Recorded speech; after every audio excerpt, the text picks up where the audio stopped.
Bueno, creo que el presidente no podía decir otra cosa que la que dijo hoy día, ¿no es cierto? Rechaza que la orden la haya dado él, que esta sea una política de gobierno. En ningún escenario posible podría haber dicho, sí, nosotros lo mandamos.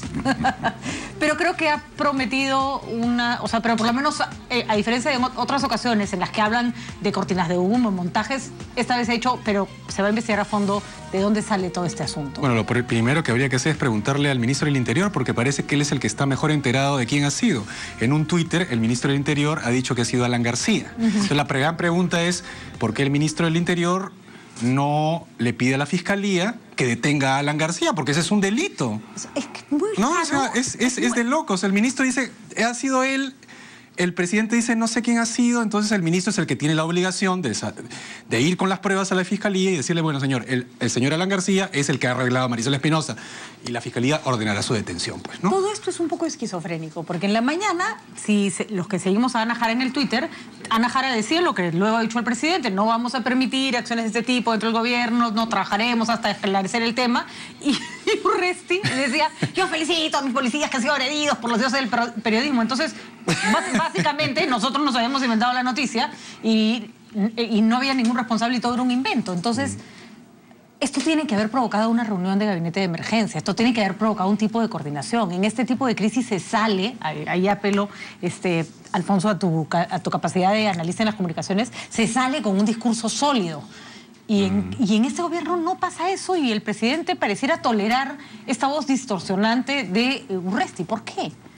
Bueno, yo tengo la impresión de que siempre el tema Martín Belaúnde del Ocio termina siendo como la amalgama, como la base, como la línea que une todas las piezas en este rompecabezas y que mantiene una obsesión de preocupación sobre la pareja presidencial. Y entonces da la impresión de que todo lo que está ocurriendo termina siendo lo que beneficia el ocultamiento de esa relación y de esa situación de este personaje. Da la impresión, ¿por qué? ¿Por qué digo esto? Primero porque esta situación de denuncia política y de reglaje lo único que hace es sumar en el argumento de que hay efectivamente una conspiración política contra Belaúnde del Ocio.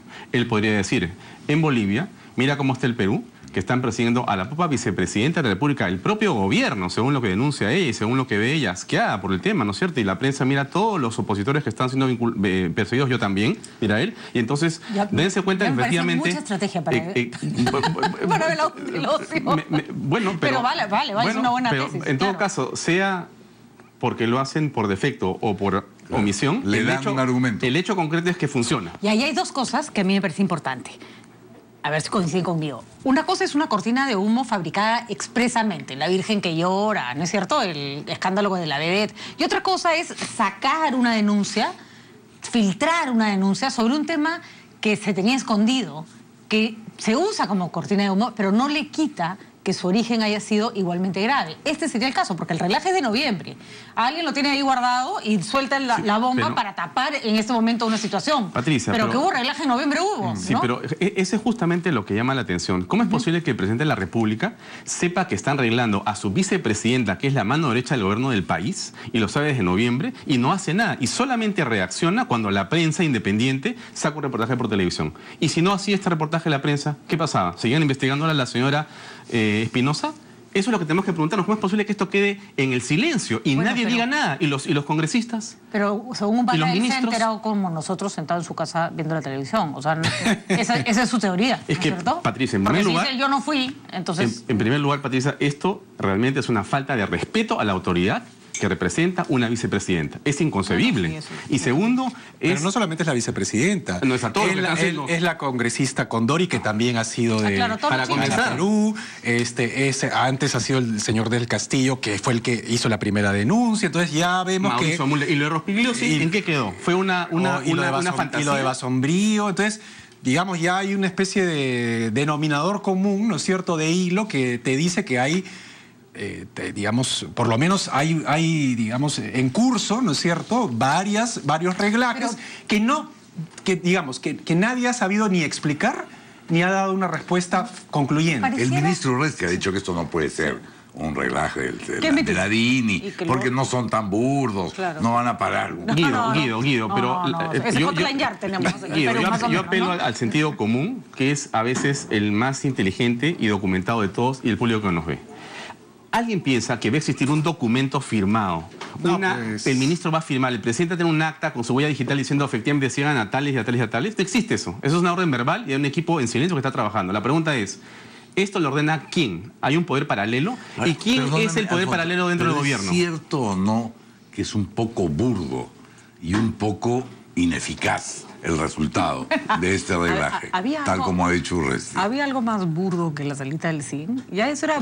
sí, claro. O sea, eso era con la cámara detrás del florero. O sea, pero no hay algo más burdo que decir que Alan García y Milet Figueroa son los que están pidiendo. O sea, eso ya es lo más burdo del mundo, no sea, digamos. Además, el auto ha sido identificado como un auto de la DINI. El personal ha sido identificado como personal del ejército. Es el suboficial, se tiró del auto. O sea, el suboficial Johnny Guamán, que es liberado por el comandante Bravo. Ambos con su identificación de la DINI. Sumamente bien documentada su personería frente a la comisaría, ¿no es cierto? Esto es realmente algo que no puede ser que nadie diga, nosotros no sabemos qué está pasando, tenemos que investigar. Y menos que diga el presidente de la República, con todo respeto, que esto lo investiga el Congreso. Da la impresión que se está tomando el pelo a la ciudadanía. ¿Qué Congreso, con esa comisión de seguridad o de inteligencia, donde el que la preside es una persona que tiene N denuncias, va a hacer posible que llegue algún tipo de pesquisa para que nos informe? Pero, Alfonso, algo más. ¿Qué cosa que ha sido denunciado en el Congreso ha tenido un resultado? De acuerdo, acá el Ministerio Público, le guste o no, al presidente de la República tiene que entrar igual y va a entrar de oficio. El problema, o sea, yo entiendo que la respuesta que hemos escuchado hoy día puede ser no creíble, pero era la única respuesta política posible, y por lo menos, porque también podrían haber respondido cualquier pachotada, como que el tema no hay que bajar el nivel de la política, o cualquiera de esas frases que no entendemos. Pero el punto está, y si hay o no vinculación directa con este gobierno, que a todos nos parece que sí, se tiene que probar en una investigación. Eso está clarísimo. Pero Patricia, ya voceros han dicho que era paranoia. Ya hay voceros que han dicho que era paranoia. Sí. Uno ve hoy día la televisión y escucha, ya decían que esto de la Condor y el otro es una paranoia que se ha extendido y que todos están pensando que los están siguiendo. Paranoicos son ellos, ¿no? Que por eso firman a todo el mundo porque creen que todos conspiran contra ellos. Para comenzar, ¿no? O sea, aquí, digamos, lo cómico es que nadie responde ni asume responsabilidad alguna. No hay una sola renuncia, ¿sabes? O sea, digamos, ¿quién es el jefe de la DINI? ¿A quién reporta la DINI? Ya, para comenzar. Se supone que es Ana Jara, ¿no? Ya, bueno, entonces la primera que debería, digamos, decir algo es ella, ¿no es cierto? Pero ella dice una cosa y Urresti dice otra totalmente distinta. Ese es el punto que a mí me preocupa, porque a mí me parece que tenemos efectivamente un gobierno paralelo. Pero tenemos un gobierno paralelo dentro del Palacio de Gobierno. ¿Sí? Es decir, y un gabinete que trabaja en paralelo. O sea, hay un ala del gobierno que es más democrática, más sensata, más guiada por Ana Jara, más proactiva a trabajar como se trabaja en política, y otra más Urresti, más patanesca, más de grito, más antidemocrática. Patanesca también vale. Vale, porque pisan, ¿no? ¿Quién va a ganar? Porque la desgracia sería que se fuera Ana Jara y terminar Urresti de premier. Ahí lo creo. No, pero el problema con Ana Jara es que está quedando muy mal parada, ¿no es cierto? Porque, digamos, ella, todos le reconocemos cualidades, digamos, superiores en el marco de la mediocridad que hay en este gobierno. Una mujer. Buena mujer, buenas intenciones. No creemos que sea una persona, digamos, que tenga que ver con corrupción y nada por el estilo. O sea, dentro de lo que hay en el gobierno es lo mejor que hay. Y era una potencial candidata, pero así como va la cosa, se va despintando porque ella tiene que poner la cara, sin asumir además ninguna responsabilidad, por una serie de desaguisados que la ciudadanía percibe que a ella se le escapa de las manos, que ella no tiene control. Entonces, cuando una presidenta del Consejo de Ministros o un presidente del Consejo de Ministros no tiene control, entonces, primero, eso se percibe, y en segundo lugar, genera un costo político. A la persona que no tiene ningún control, o sea, que parece una especie de fantoche que está ahí haciendo, ¿sabe Dios qué? Porque si no tiene control, ¿para qué está ahí? Y además al gobierno. Pero, digamos, ella tiene que tener un límite. ¿Hasta qué punto yo sigo poniendo mi cara, no siento, y diciendo cosas que nadie me cree para salvar al gobierno? O sea, tiene que haber un punto en el cual ella se dé cuenta de que lo mejor es, miren, ¿saben qué? Yo ya no puedo controlar esto, chao, me voy. No Ahora, pude interpretar tu lenguaje corporal, Alfonso, cuando Patricia hablaba de un gobierno paralelo, pero ¿consideras verosímil la hipótesis? No. Hemos estado asistiendo a un gobierno que se maneja en dos pistas de un circo, ¿no? Así es. Una pista donde se toman las decisiones reales y una pista que formalmente y para la pantalla es el que gobierna y que tiene banda presidencial. Y eso lo hemos visto todos los peruanos, lo dicen todas las encuestas. Perdóname, la última encuesta del año pasado de Poder señalaba que había una persona que era la más poderosa del Perú, que no era el presidente de la República. La pregunta que tenemos que hacernos es, ¿quién maneja este poder paralelo en el país hoy día? ¿A quién obedece este servicio de inteligencia? Tenemos que saber los peruanos. Nos corresponde, y sin ánimo de ofender a nadie, pero sí con el ánimo de hacer que la democracia, que tanto ha costado a los peruanos, se respete y se construya de manera correcta. No se puede permitir lo que estamos viendo. Es una falta de respeto impresionante. Y que nos digan que esto lo investigará el Congreso de la República, parece una burla a los peruanos. Además ya salió a decir Lourdes Alcorta que la Comisión de Inteligencia no funciona. Bueno, nada menos que la ministra de la Mujer, la señora Carmen Omonte, ha sido denunciada por una ex empleada doméstica de despedirla sin beneficios y estando embarazada, cosa que es verdaderamente insólita. Sería grave en cualquier caso, pero es gravísimo viniendo de un funcionario de alto nivel, de primer nivel, un ministro de Estado y nada menos que la ministra de la Mujer. Vamos a escuchar las declaraciones de Carmen Omonte en la tarde de hoy. El no haber formalizado la inscripción tanto en el seguro como lo regular que correspondía a mi trabajadora, a María Santos, en casa. No estaba inscrita, no hice un contrato formal. Por supuesto es un error que se ha cometido dentro de un ámbito de familiaridad, pero siempre bajo un buen trato, que es lo que siempre he mantenido en relación a ella.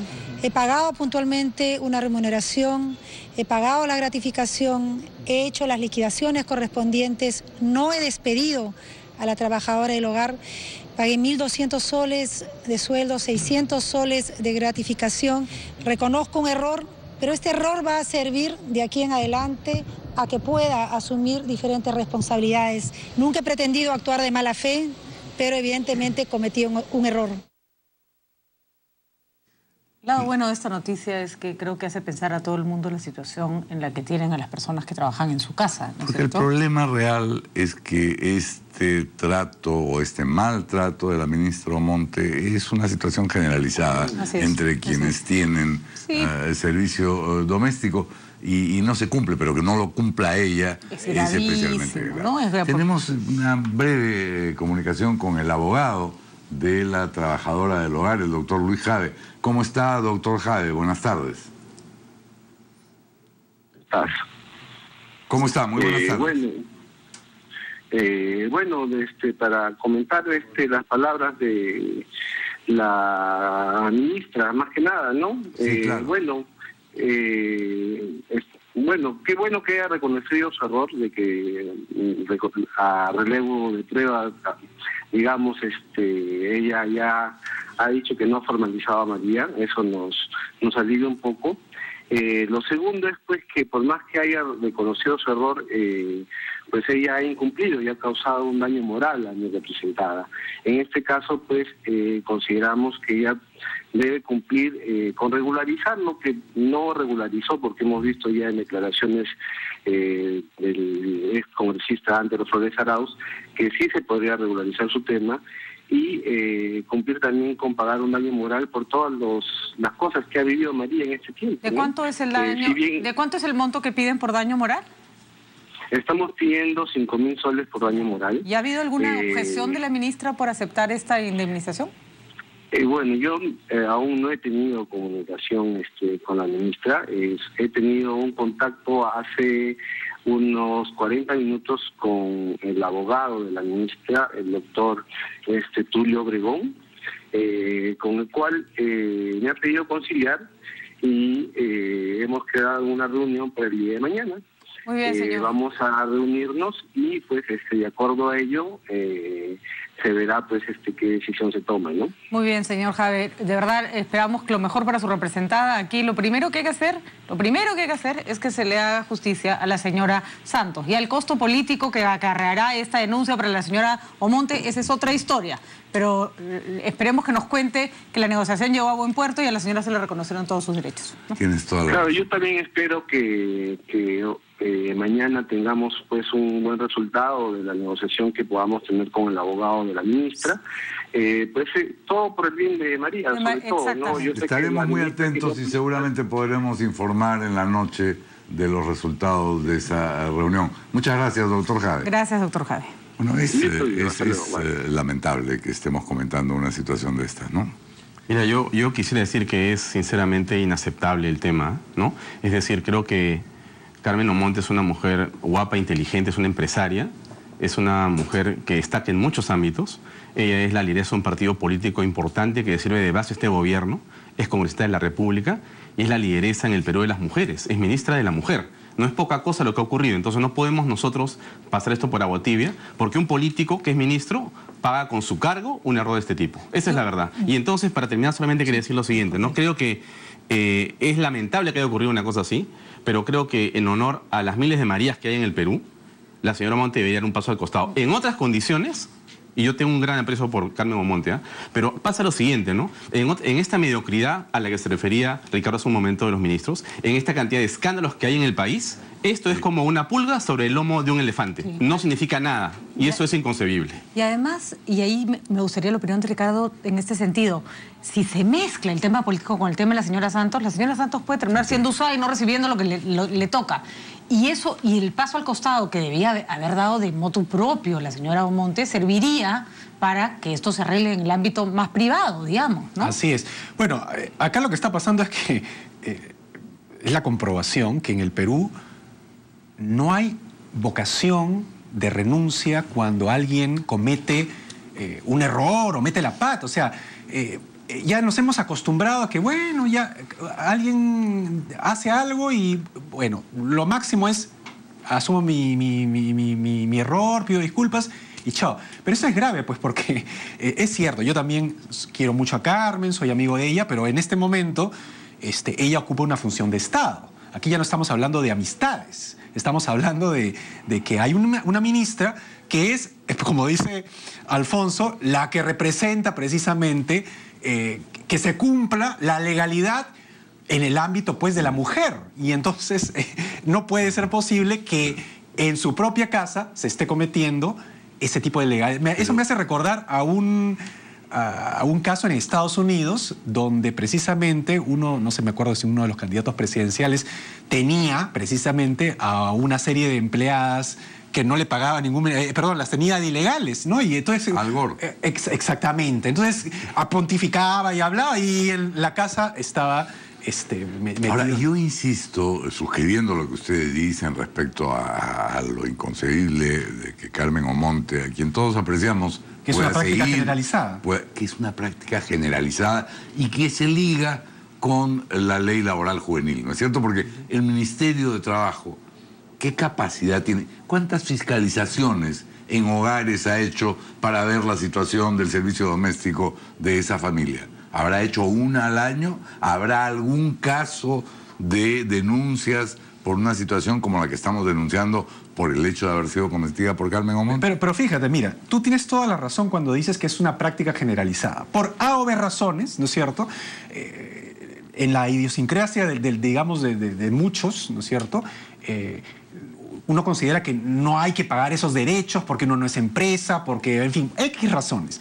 Pero aquí el hecho está en que Carmen, que es una persona tan inteligente y es una persona, digamos, tan hábil políticamente, no haya podido ella, desde el mismo día en que la pusieron de ministra, decir, oye, efectivamente, si antes yo tenía esta situación, porque ¿quién más va a saber que la situación la tiene sino ella? Como congresista tampoco. Tampoco, ¿no? Tampoco, pero digamos, habían 130 congresistas y en fin, pero ministra de la mujer, tú ya debes saber que inmediatamente, si estás en esa situación, tienes que arreglarlo. O sea, ya te estoy diciendo como el manual de la política. Además, Ricardo, imaginemos una mujer que trabaja, que está todo el día corriendo de aquí para allá, ¿se le puede pasar ir a hacer el trámite a la ONP o a la de salud? Carmen Omonte, ministra de Estado, ¿qué tía se levanta el teléfono, mandar una en 2 minutos lo arregla, pues, ¿no? O sea, bueno, cualquiera de nosotros lo arregla en 2 minutos. Una ministra supone que puede hacerlo en segundos. Ahora, hay una declaración de ella el día de hoy que a mí me ha preocupado mucho, porque ella ha señalado, quiero creer que María no ha sido manipulada. Y ahí entonces Carmen creo que mete un error adicional. Comienza a querer darle vuelta y justificar o tratar de darle otra explicación a esta denuncia que viene sobre una falta de corrección de ella, ¿no? De la ministra. Entonces, ella quisiera o ella quiere decir de que esto es parte o del partido aprista o del partido cual o tal, porque el abogado es un militante de tal partido. Entonces, está tratando de justificar las cosas cuando eso ya no viene al caso a estas alturas. Así fuere.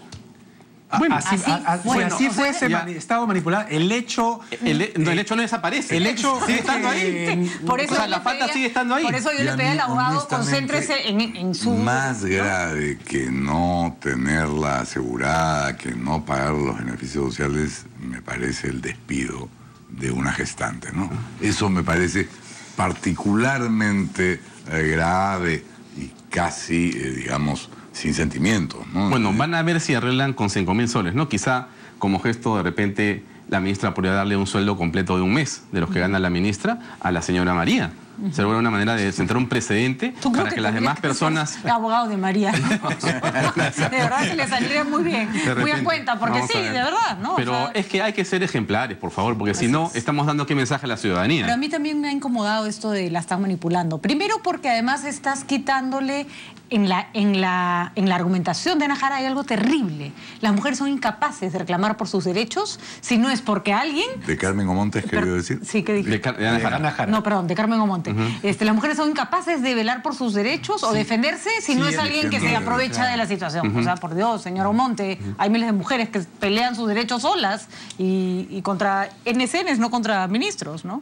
Y en el caso que así sea, o sea, que alguien le haya podido decir, oye, como es ministra, trata de sacarle... Eso no quita el hecho que hay un derecho vulnerado. Que hay un derecho que ella vulneró siendo ministra. Sí, ¿no es cierto? Entonces, hay otro argumento que dice ella, que lo que pasa es que yo me fui de viaje y entonces no tenía el efectivo que... Entonces no la votas ese día, pues. ¿Qué tal? ¿No? Le dices, ¿qué tal si te quedas más días en mi casa y arreglamos a mi vuelta? ¿Por qué la despachas de cualquier manera el día que se va de viaje? Salió la ministra Omonte y todos aplaudimos que saliera indignada ante los tweets o los retweets, ya no sé, del ministro Resti, que ofendían a las mujeres. Mucho mayor ofensa es tratar a una mujer como ella ha tratado a María. Me da pena, porque yo sí creo que es un error grave del que ella no sabe cómo, no ha sabido para variar políticamente cómo salir, pero la mejor salida era decir, sí, tiene toda la razón, cometí una falta gravísima, chao, gracias, yo me encargo de que esta señora tenga sus beneficios, ¿no? Hay que saber Patricia, esa sensación de que el político tiene que entender que no está en el fajín ni en el sueldo. El éxito político de su permanencia en un gabinete es fundamental. En la política... Está en la dignidad. En la dignidad. Cuando tú renuncias... Hoy día Carmen Omonte hubiera, digamos, hecho una noticia... buena, insólita, claro, si ella hubiera renunciado. Porque tú le dirías, oye, bueno, metió la pata, cometió un error, y tuvo los pantalones para renunciar. Y se fue a su casa. Y mañana todo el mundo la estaría aplaudiendo. Así es, si se olvidan, porque cualquiera puede cometer un error. Así es, pero ella dice, pongo mi cargo porque he cometido un error que es grave para mí. Y por dignidad me voy. Oye, habría que mandarle un ramo de flores y aplaudirla. ¿No es cierto? Cometió un error y supo pagar el precio político. Ahora no está pasando eso. No, y además ya en un gabinete deteriorado, donde un ministro del Interior insulta y además su hija trabaja de manera, vamos a decir, por lo menos irregular para el Estado. La ministra que no le da sus beneficios a la empleada doméstica. Y hay reglaje por todos lados. Por todos lados, de verdad. A mujeres, a la vicepresidenta. Disculpa, caramba, ¿dónde estamos? Este gobierno. Acabo de darme cuenta. Pero la ley laboral juvenil, qué manera la de este gobierno no resolver. Cuando algo no resuelve, es como, no sé, pues... ¿no? Va a provocar una estampida, al tercer día apesta, como el pescado. Va a provocar una estampida si es que se llega en la comisión permanente a promulgar la ley juvenil. Yo no sé, que el costo del gobierno ya es a todo nivel. ¿no? Yo no, creo que varios de los que estamos acá sentados en esta mesa no considerábamos que el origen de la ley fuera malo y que incentivar el empleo juvenil de esa manera no nos parecía una aberración. Pero nosotros no vamos a ser los beneficiarios si nuestra opinión importa un poquito. La cantidad de gente en la calle importa más. Y la del 60% que en las encuestas está en contra de la ley laboral, ¿no? Y la última marcha ha sido bien significativa. Más allá de que se les hayan colgado otros, se está generando una plataforma bien consistente de gente. Pero que las no está declaraciones contenta. de Sergio Tejada son las primeras de alguien del oficialismo en ese sentido de claridad y contundencia, ¿no? Bueno, Freddy Otárola ayer casi, ¿no? Casi dice, a mí no me gusta la ley, casi.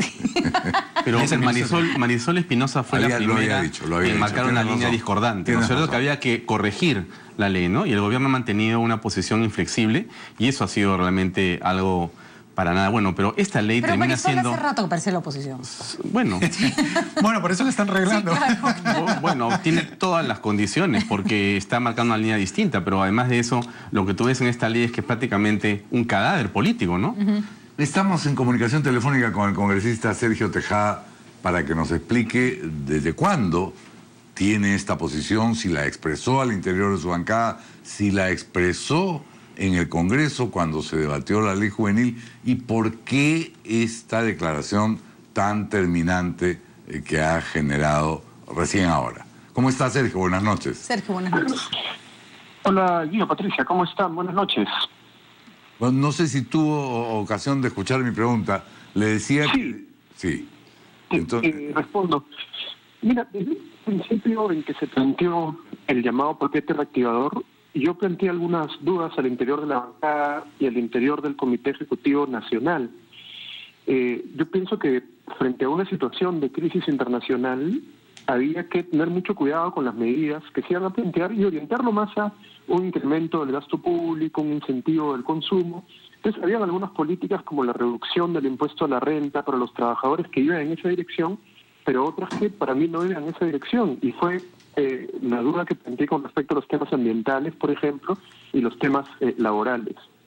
El tema laboral generó mucho más discusión al interior del Comité Ejecutivo Nacional. Yo planteé en todo momento que está en desacuerdo, pero bueno, al no haber recibido, digamos, una posición más flexible frente a este tema, me he visto obligado a plantear ya mis discrepancias públicamente, ¿no? Esperando que efectivamente se pueda escuchar a las calles y podamos generar una alternativa. Usted está considerado como uno de los congresistas cercano a la pareja presidencial, cercano a Palacio. ¿No ha tenido ocasión de conversar directamente con el presidente o con la señora Nadine respecto de este tema?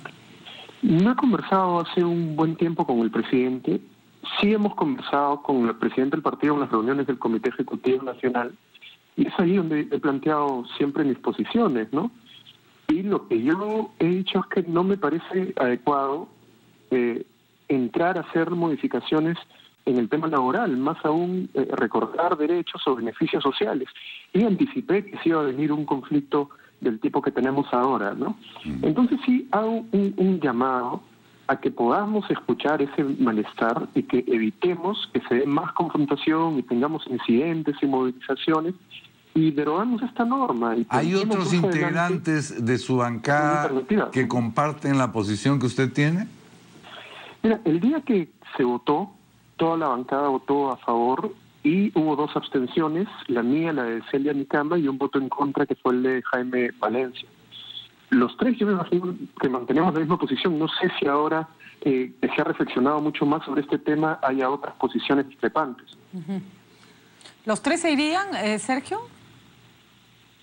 No quisiera anticiparme. Yo lo que he planteado es que confío en que se va a poder reflexionar más sobre este tema y plantear una alternativa diferente hacia los jóvenes. Y sí he señalado que si es que el Partido Nacionalista ya renuncia a la defensa de los derechos laborales, pues ya no quedaría prácticamente nada de la identidad y yo no me sentiría cómodo en ese espacio, ¿no? Y me reafirmo en lo dicho.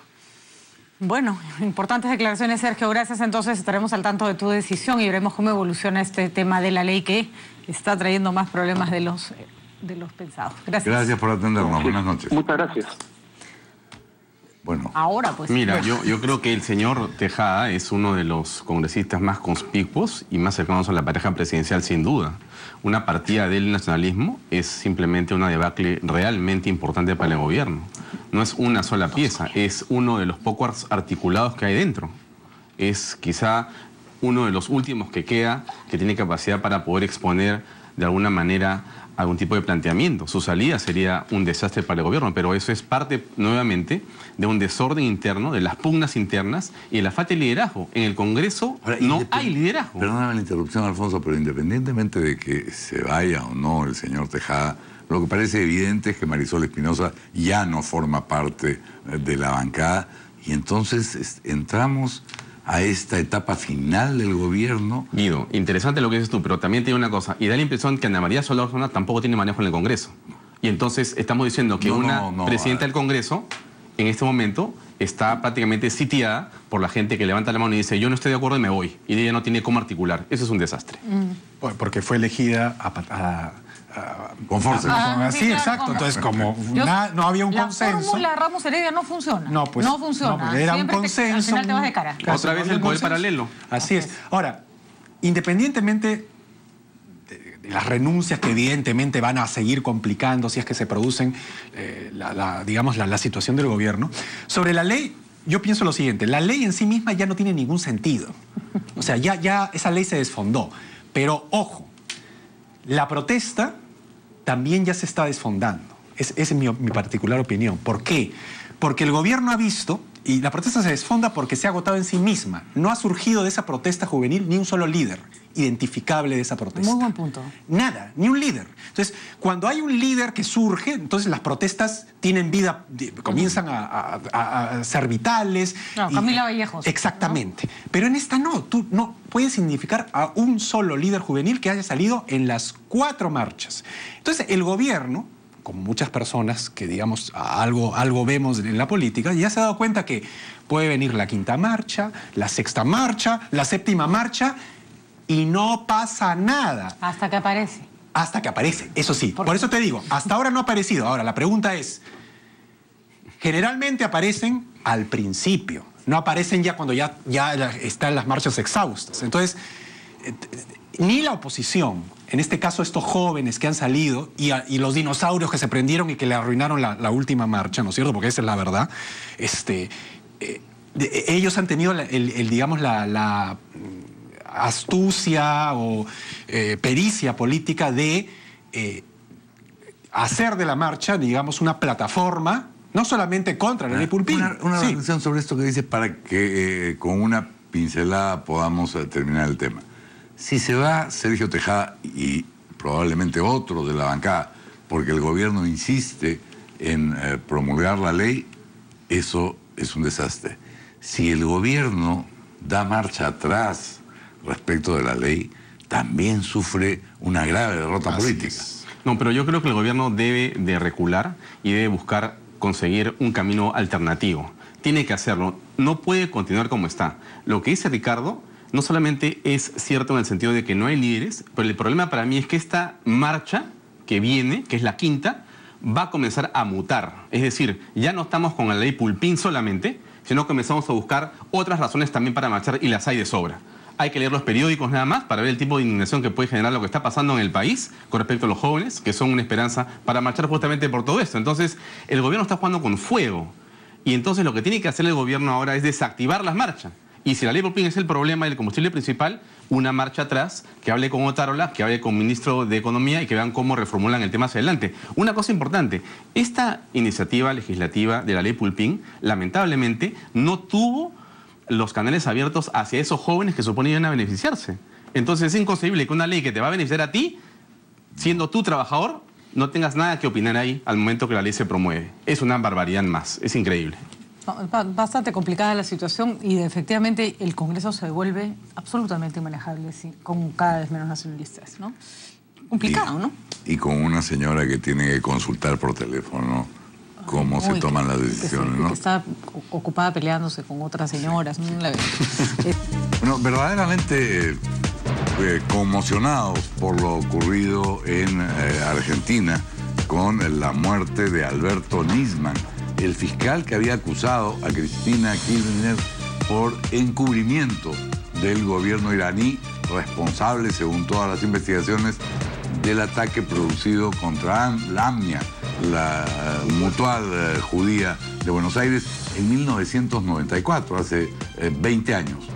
Bueno, pues el fiscal Nisman el viernes anunció la acusación contra Cristina Kirchner y hoy tenía que presentarse al Congreso para entregar los audios en que basaba su acusación. Estamos en comunicación con Pierre Manrique, el colaborador de RPP en Buenos Aires. Pierre, muy buenas noches. Gracias por atendernos. ¿Qué tal, Guido? ¿Cómo va? Buenas noches para todos allá. Bueno, pues en un apretado resumen, ¿cómo interpreta la opinión pública y la prensa argentina la muerte en extrañas circunstancias de Alberto Nisman anoche? Bueno, realmente esto ha generado una gran conmoción. Te planteo, Guido, que en este instante, en Plaza de Mayo, frente a la Casa Rosada, la sede de gobierno, y en la Quinta de Olivos, la residencia de la presidenta, hay una marcha convocada por redes sociales por gente de a pie, gente común que no tiene ningún tinte político y que están reclamando justicia, ¿no? Dicen, yo soy Nisman, ¿no? De repente, parafraseando lo que había pasado con Charlie Hebdo. Estamos viendo las imágenes en vivo, Pierre, y hay realmente una multitud enfervorizada frente a la Casa Rosada. Sí, convengamos que esto no tiene ningún tinte político, Guido. O sea, aquí no hay ningún... No tiene nada que ver con, digamos, militantes de algún partido político opositor al gobierno. Es gente simplemente indignada por lo que ha ocurrido ante este episodio que verdaderamente ha conmocionado a toda la Argentina y gran parte del mundo. Esto quiere decir, perdóname la interrupción, que la gente entiende que Nisman no se suicidó, que fue asesinado. No, yo creo que lo que la gente cree que a Nisman lo suicidaron. Esto a partir de la pericia dada a conocer por la fiscal Fein, que es la que interviene en la causa de la muerte de Nisman, y que plantea que de acuerdo al peritaje inicial falta el peritaje toxicológico y el psicopatológico, pero el peritaje relacionado inicialmente señala que fallece Nisman por una bala que le ingresa por la sien y que no hubo terceros en cuestión. Y se dice también en este peritaje que el arma la habría suministrado un empleado o un allegado a Nisman el día sábado y que la habría pedido por un tema de su seguridad. Lo que la gente piensa es que aquí hay una inducción al suicidio. Igual, vamos a decir que como ocurre en la Argentina, tenemos la biblioteca partida, ¿no? Los que están con el sector oficialista y los que están con el arco opositor al gobierno de Cristina Fernández de Kirchner. Aquí hay un detalle, Guido, que llama la atención. La presidenta normalmente, para hacer alguna comunicación, alguna aclaración, al mejor estilo de Chávez, utiliza la denominada cadena nacional, que todos los canales de televisión, radio, cierran filas y tienen que transmitir el discurso que en ese momento establece la presidenta. La presidenta no ha hecho ningún discurso ni cadena nacional, sino acaba de publicar en su Facebook personal una carta donde plantea que hay muchas cosas que le llaman la atención y que esto como que está armado, que el suicidio de Nisman genera estupor e interrogantes, que hay muchas coincidencias, que hay muchas cosas como armadas, y entonces este viene a ser el discurso de la presidenta. Si nosotros nos fijamos en el discurso de los oficialistas, es que Nisman se suicidó porque no tenía cómo responder, no tenía cómo justificar lo que había denunciado en los medios, o que de repente la CIDE, hay una interna en la CIDE, el Servicio de Inteligencia, es el que lo mandó a eliminar porque con sus investigaciones los estaba complicando. El gobierno reconoce que hay cierto sector de la CIDE a los cuales ellos no pueden manejar. Y el arco opositor plantea que directamente a Nisman lo suicidaron por inducción a partir que la pista iraní que él había descubierto ser la más consistente en el atentado contra la AMIA y que involucra a la presidenta y a miembros del gobierno, es que obviamente iba a desencadenar pues lo que ahora con la muerte se ha planteado, ¿no? Solo para terminar, Pierre, soy Patricia del Río, buenas noches. Una pregunta muy cortita. ¿Cuán sólida se supone que era esta acusación y si se puede recuperar algo del material que el fiscal tenía entre manos? Bueno, según lo que se dice, el material está intangible, que no se ha perdido nada, solamente el tiempo sabrá si esto, el tiempo nos dirá si esto es real o no. Pero las pruebas están en manos de la Fiscalía, del equipo de la Fiscalía, y lo que está aguardándose es que todo este material, que fundamentalmente son escuchas, no hayan sido variados, no hayan sido tocados y puedan seguir siendo incorporados en la causa. Bueno, muchas gracias, Pierre, por esta comunicación. Lo mejor para Argentina, esperemos que se calmen un poco las cosas y sobre todo que se aclaren. Difícil vivir en un país con ese nivel de desconfianza. Gracias. Gracias de nuevo. Buenas noches, Pierre. Buenas noches. Bueno, por eso es lo terrible de que aquí estemos empezando con estos reglajes, ¿no es cierto?, a personajes políticos. Porque uno nunca sabe en qué puede terminar esta situación, como digamos, lo que ha ocurrido hoy día con el fiscal. Yo quería poner en contexto lo que ha sucedido.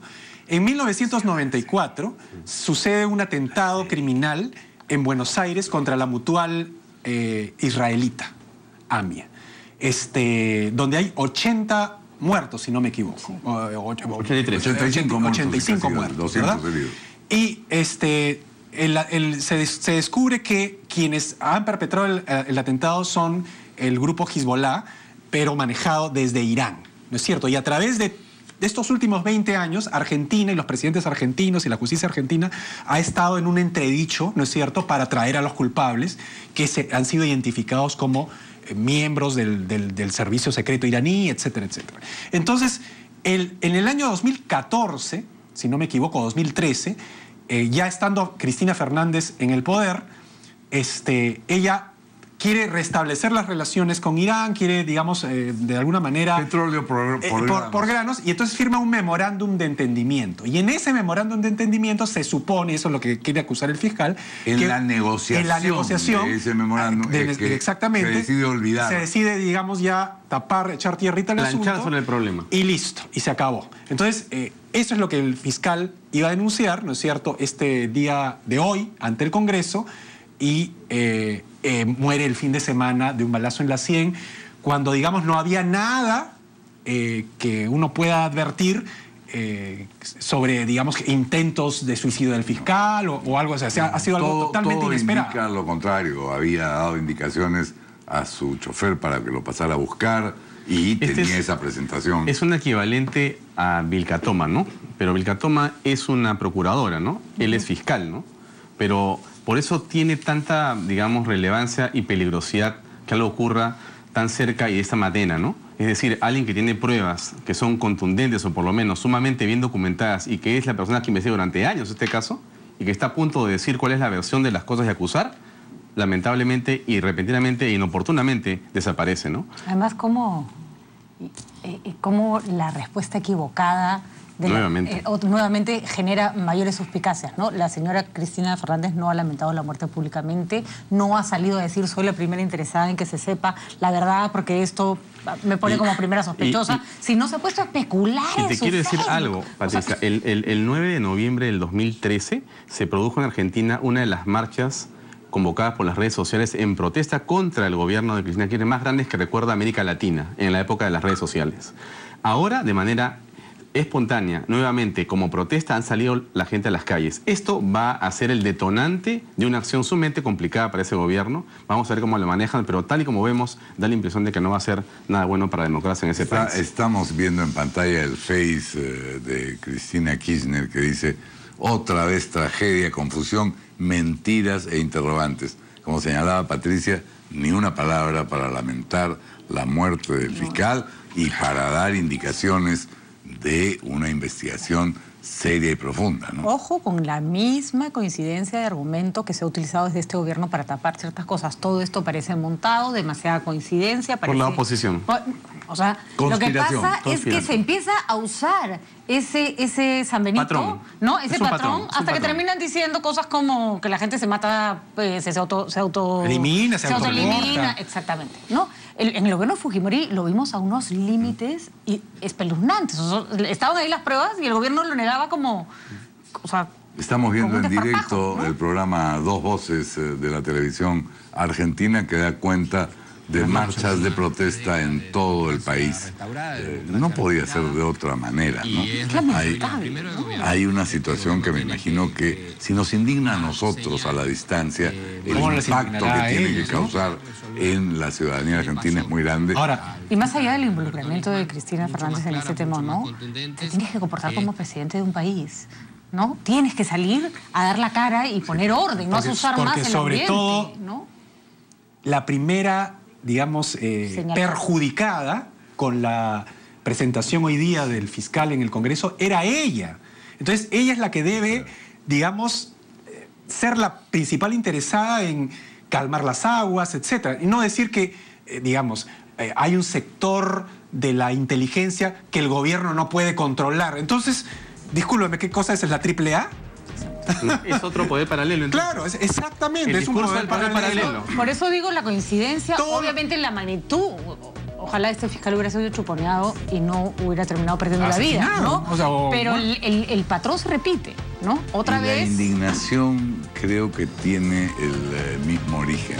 La sensación que deben tener en Argentina, como la tenemos nosotros, de que aquí no va a pasar nada. Y eso tiene que ver con la moral o el carácter moral o la calidad moral de los gobernantes. Y tiene que ver con la mentira, que tiene que ser desterrada de la política en el país. Es imposible e inconcebible. Si hay algo que aprendimos después de la década de Fujimori es que hay un lapso largo de tiempo donde creen que no va a pasar nada hasta que pasa. Así que... Hay un antecedente interesante que es cuando en Centroamérica murió, se suicidó, apareció muerto alguien que había acusado a un presidente. Y que mandó un video que decía, si es que aparezco muerto, el presidente es el responsable. El presidente fue el primero que salió a decir que se investigue todo, y efectivamente se investigó y no resultó responsable el presidente. Es lo primero que debería hacer. Eso es lo que hace un inocente. Así es. Tiene que comportar, además, una persona que no tiene culpa dice eso, por supuesto. No ponerte a especular en Facebook con la vida de una persona que acaba de fallecer, con un país convulsionado.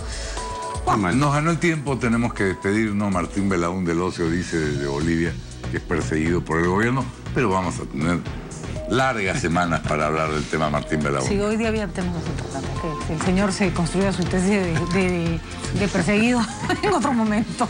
Muchas gracias. No, gracias a ustedes muy amable. A ustedes Gracias por haber compartido con nosotros este interesante programa. Mañana a las 7 de la noche. 7. Ahora los dejamos con el noticiero y Armando Canchaya. Buenas noches. Buenas noches.